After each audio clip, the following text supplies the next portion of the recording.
Item Number SCP-096 Object Class Euclid Special Containment Procedures SCP-096 is to be contained in its cell, a 5 meter by 5 meter by 5 meter airtight steel cube at all times. Weekly checks for any cracks or holes are mandatory. There are to be absolutely no video surveillance or optical tools of any kind inside SCP-096's cell. Security personnel will use pre-installed pressure sensors and laser detectors to ensure SCP-096's presence inside the cell. Any and all photos, videos, or recordings of SCP-096's likeness are strictly forbidden without approval from Dr. and O5. Description: SCP-096 is a humanoid creature measuring approximately 2.38 meters in height. Subject shows very little muscle mass, with preliminary analysis of body mass suggesting mild malnutrition. Arms are grossly out of proportion with the rest of the subject's body, with an approximate length of 1.5 meters each. Skin is mostly devoid of pigmentation, with no sign of any body hair. SCP-096's jaw can open to 4 times the norm of an average human. Other facial features remain similar to an average human, with the exception of the eyes, which are also devoid of pigmentation. It is not yet known whether SCP-096 is blind or not. It shows no signs of any higher brain functions, and is not considered to be sapient. SCP-096 is normally extremely docile, with pressure sensors inside its cell indicating it spends most of the day pacing by the eastern wall. However, when someone views SCP-096's face, whether it be directly, via video recording, or even a photograph, it will enter a state of considerable emotional distress. SCP-096 will cover its face with its hands and begin screaming, crying, and babbling incoherently. Approximately 1 to 2 minutes after the first viewing, SCP-096 will begin running to the person who viewed its face, who will from this point on be referred to as SCP-096-1. Documented speeds have varied from 35 km per hour to km per hour, and seems to depend on distance from SCP-096-1. At this point, no known material or method can impede SCP-096's progress. The actual position of SCP-096-1 does not seem to affect SCP-096's response. It seems to have an innate sense of SCP-096-1's location. Note, this reaction does not occur when viewing artistic depictions.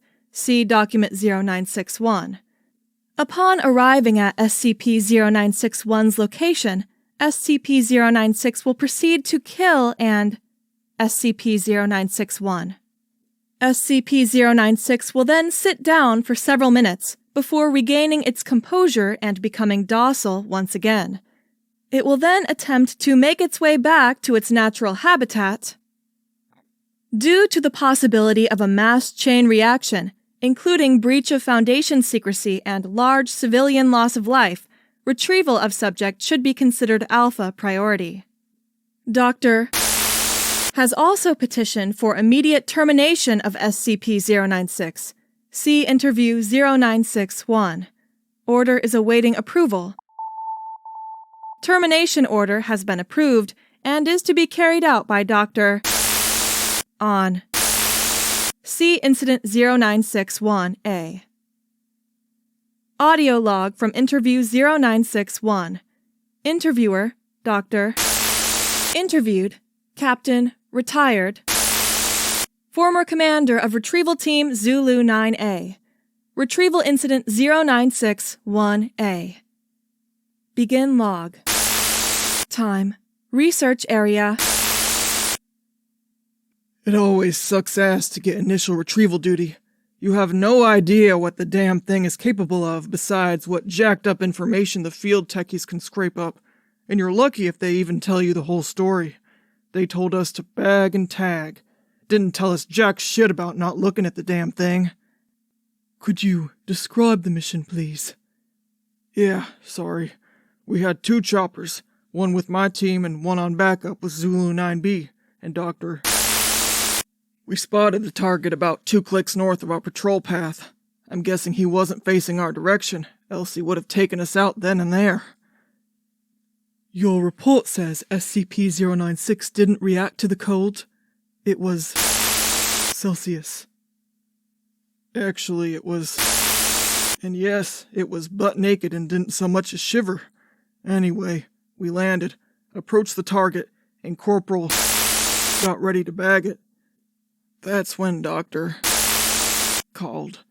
I turned to answer it, and that's what saved me. The target must have turned, and my whole squad saw it.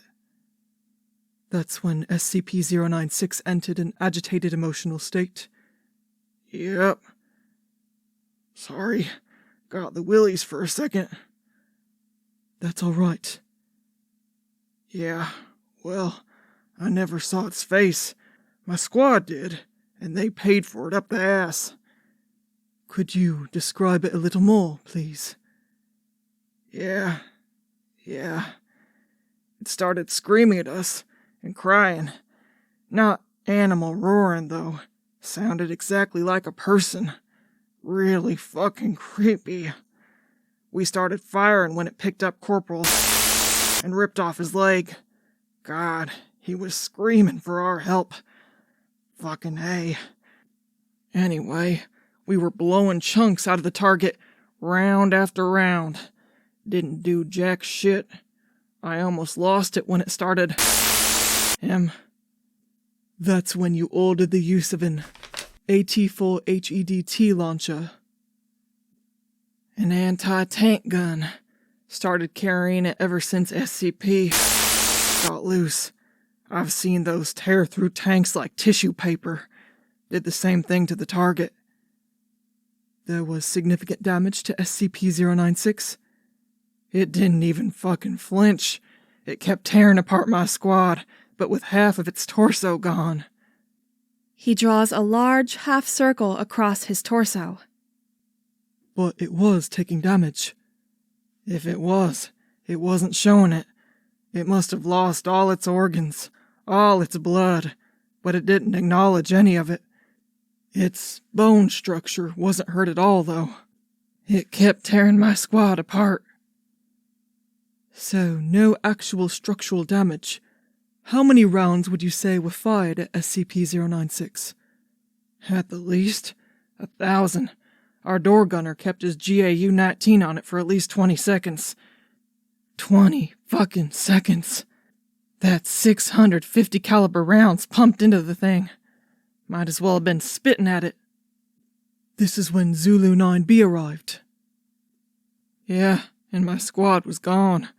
Zulu 9B managed to get the bag over its head, and it just sat down. We got it into the chopper and got it here. I don't know how I never saw its face. Maybe God or Buddha or whoever thought I should live. The jackass. We have obtained an artist's depiction of SCP-096's face. Would you like to view it? You know, after hearing that thing screams, and the screams of my men, I don't think I want to put a face to what I just heard. No. No. All right. I believe we are done here. Thank you, Captain. Chairs are heard moving, and footsteps leave the room. Captain, retired, is confirmed to have left interview room 22. Let this be on record that I am formally requesting SCP-096 be terminated as soon as possible. End log.